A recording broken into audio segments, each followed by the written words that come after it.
अहीर कदी ढोढ़िया गहीर। मिली जिला गोरखपुर के कौनो अहीर कदी ढोढ़िया गहीर। गजब गदराइल बाड़ू खात बाड़ू चाप के, मार्केट में मिले नाही चोली तोहरा नाप के। राती के अन्हरिया में चमके शरीर कदी ढोढ़िया गही। हम मिली जिला गोरखपुर के कौनो अहीर कदी ढोढ़िया गही।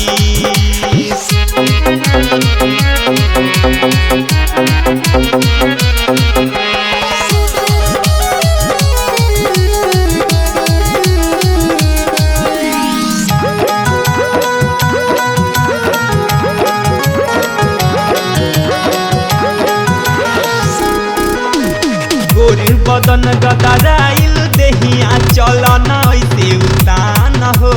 गाँवे देहाते कभी गड़ल के कदी है कहियो नेमान हो। गोरी बदन गदराइल देहिया चलन ऐसे उतान हो। गाँवे देहाते कभी गड़ल के कदी है कहियो नेमान हो।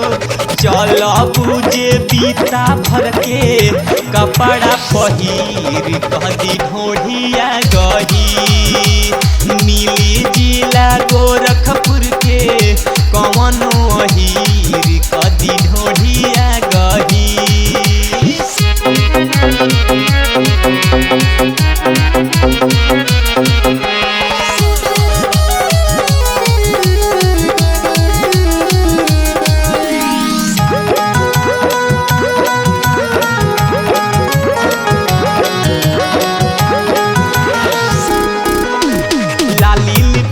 लगा के न चल पड़तानी हमनी हो राहो।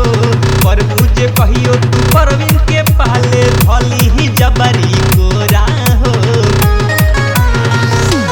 ए हो लाली लिपस्टिक लगा के न चल करतानी हमनी हो राहो। पर बुझे कहियो तू परवीन के पाले भली ही जबरी को राहो। नीरज यादव खींची तुहरा बॉर्डर पे लकीर कदी ढोढ़िया गही। हम मिली जिला गोरखपुर के